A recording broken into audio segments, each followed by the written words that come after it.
देखिए volatile solute में जो क्वेश्चंस आते हैं कि जैसे मान लो ए है वोलेटाइल सॉल्यूट,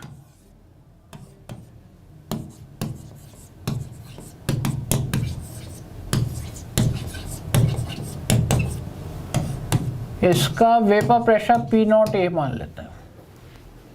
प्योर स्टेट में इसका vapour pressure P not a मान लेते हैं।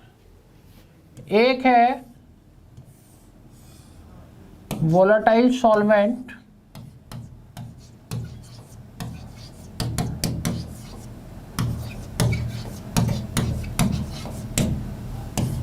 इसका vapour pressure P not be मान लेते हैं। प्योर स्टेट में इसकी मोल फ्रैक्शन एक, इसकी भी मोल फ्रैक्शन एक होगी, दोनों की मोल फ्रैक्शन एक एक होगी। अब मैंने क्या करा, कुछ इसका अमाउंट कुछ इसका अमाउंट आपस में मिक्स कर दिया।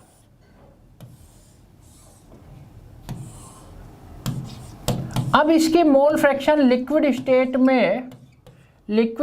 में मान लेते हैं एक्स है, वो निकाल लोगे, एक्स बी है, ये है मोल फ्रैक्शन इन लिक्विड स्टेट,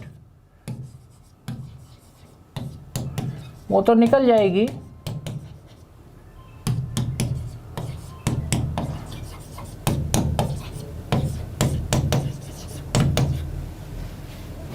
और मिक्स्ड स्टेट में इसका वेपर प्रेशर पी ए मान लेते हैं, क्योंकि अब वो पी नॉट ए नहीं रहेगा, और इसका मान लेते हैं पी बी।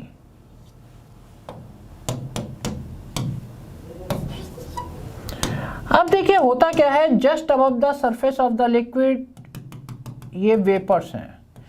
क्या यहां पर मोल फ्रैक्शन यही रहेगी? तो नहीं, ये वोलेटाइल नेचर पर भी डिपेंड करेगी। जितना ज्यादा वोलेटाइल होगा उसके मोल्स ऊपर ज्यादा आ जाएंगे। अल्टीमेटली ये वेपर प्रेशर इन मोल्स की वजह से हो रहा है। तो अगर मैं यहाँ की मोल फ्रैक्शन की बात करूंगा, अगर ए की मोल फ्रैक्शन, तो P A upon total, X dash B होगा पी बी अपॉन टोटल। तो यहां पर mole fraction X dash A and X dash B है, और ये mole fraction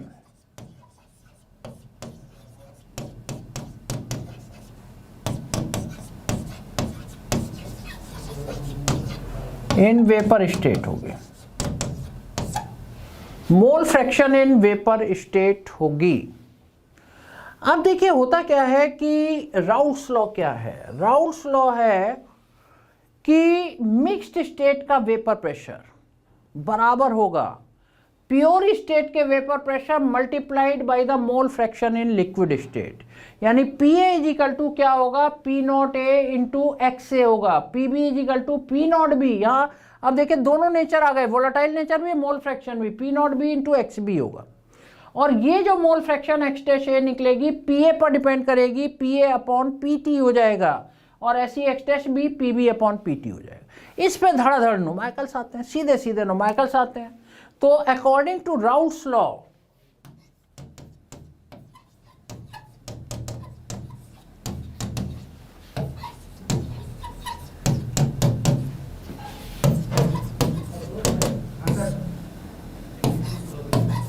P A is equal to P not A into X A, this is equation 1, and P B is equal to P not B into X B, equation 2, and total vapour pressure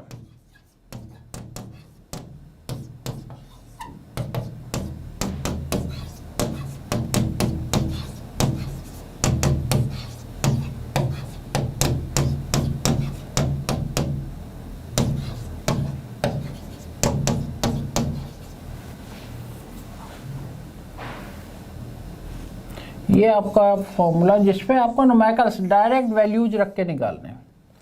अब मोल fraction in vapour phase,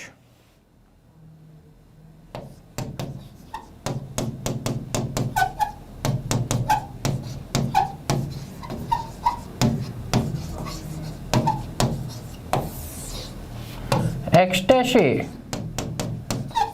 P A upon P T हो जाएगा, Pt is the total vapor pressure and x dash b is equal to हो जाएगा Pb upon Pt।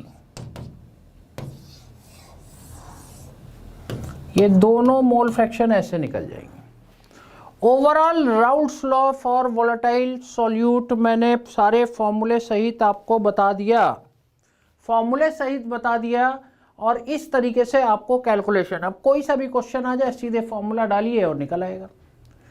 और basically जो ideal solution होता है वो वही होता है जो राउल्स लॉ को फॉलो करता है, राउल्स लॉ फॉलो करता है।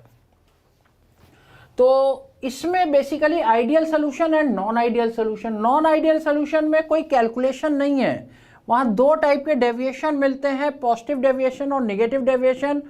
वहाँ पर अगर ये पी ए बढ़ गया P not A into X A से, पी बी बढ़ गया P not B into X B से, तो पॉजिटिव डेविएशन, घट गया तो नेगेटिव डेविएशन। तो ग्राफ देखते होगे ना, एक तो होती है बिल्कुल स्ट्रेट लाइन वाले ग्राफ होते हैं एनसीईआरटी में जो बने हुए हैं, पॉजिटिव डेविएशन में थोड़ा सा ऊपर कर्व है, नेगेटिव डेविएशन में नीचे की तरफ कर्व है।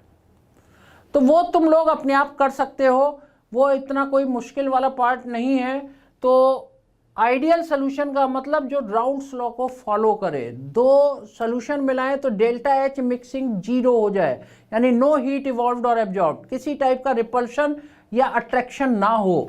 और डेल्टा वी मिक्सिंग जीरो का मतलब, डेल्टा वी मिक्सिंग जीरो हो इसका मतलब अगर मैंने 50 ml मिलाया तो एग्जैक्ट 100 ml आए, ना ज़्यादा ना कम, राइट। तो इस तरीके से आपको वोलेटाइल सॉल्यूट के क्वेश्चंस करने, ये मैंने थोड़ा सा ब्रीफ आइडिया दे दिया कि फटाफट आप इसको कर सकते हैं। दो टाइप के सोल्यूशन होते हैं, पॉजिटिव एंड नेगेटिव डेविएशन के। तो मैंने आइडिया दे दिया कि ये पी ए बढ़ा हुआ मिलेगा, पी बी बढ़ा हुआ मिलेगा P not B into X B से, कैलकुलेशन है ही नहीं वहाँ पर। और एक्चुअल में बढ़ा हुआ क्यों मिलता है कि जो जैसे दो हैं मेरे पास, ए और बी है, थोड़ा समझिएगा, ए और बी है।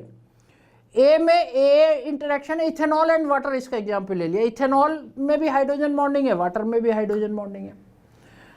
जब मैंने दोनों को मिलाया तो इथेनॉल और वाटर के बीच में हाइड्रोजन बॉन्डिंग है, उसमें ये बॉन्ड टूटेंगे, इथेनॉल इथेनॉल और वाटर के, और इथेनॉल और वाटर के बीच में हाइड्रोजन बॉन्डिंग बनेगी। तो पॉजिटिव डेविएशन में होता क्या है, A B interaction is weaker than A और बी बी इंटरेक्शन, यानी तोड़ने में ज्यादा एनर्जी खर्च हो गई और बनने में कम एनर्जी निकली, इसीलिए डेल्टा एच मिक्सिंग पॉजिटिव हो जाएगा। और जब ये कमजोर है तो मॉलिक्यूल दूर दूर होंगे, डेल्टा वी मिक्सिंग ज्यादा हो जाएगा और ये जल्दी सरफेस पे पहुंच जाएंगे, इसीलिए vapour pressure P A greater than P not A into X A और P B is greater than P not B into X B होगा। और निगेटिव डेविएशन में उल्टा हो जाता है। तो आप देखिए, जब जल्दी पहुंच गए तो बॉइलिंग पॉइंट में कमी आएगी, जल्दी से वेपर प्रेशर बढ़ गया तो बॉइलिंग पॉइंट कम आएगा। तभी कहा जाता है कि अगर कोई पॉजिटिव डेविएशन का एग्जाम्पल एजियोट्रॉप बना दे तो वो मिनिमम बॉइलिंग एजियोट्रॉप होता है, उसका बॉइलिंग पॉइंट कम होता है। और अगर कोई नेगेटिव डेविएशन का एग्जाम्पल एजियोट्रॉप बना दे तो वो मैक्सिमम बॉइलिंग एजियोट्रॉप कहलाता है। अच्छा, इसके एग्जाम्पल बिल्कुल एक पॉइंट दिमाग में रखिए, अगर कहीं पर एग्जाम्पल में अल्कोहल आ गया तो वो पॉजिटिव डेविएशन का एग्जाम्पल होगा, बिना अपना दिमाग लगाए सीधे आंसर कर दीजिए। कहीं पर एसिड आ गया, कहीं पर एसिड आ गया तो वो नेगेटिव डेविएशन का एग्जाम्पल होगा, अपना दिमाग नहीं लगाना है। क्लोरोफॉर्म एंड एसीटोन और एग्जाम्पल याद रखिए, वो नेगेटिव डेविएशन का एग्जाम्पल होता है। तो वो ग्राफ वगैरह सब कर लेंगे। तो मेन चीज क्या है ना, इस पे डायरेक्ट न्यूमेरिकल्स आ जाते हैं, डायरेक्ट न्यूमेरिकल्स आ जाता है। अभी जब हम क्वेश्चंस करेंगे तो अपने आप सामने न्यूमेरिकल्स वगैरह इन फॉर्मूलों का यूज आ जाएगा। तो this is all about Raoult's law for volatile solute, Raoult's law for volatile solute. अब देखिए, इसमें हम जो नेक्स्ट कॉलिगेटिव प्रॉपर्टी की बात करने जा रहे हैं, that is the osmotic pressure, osmotic pressure.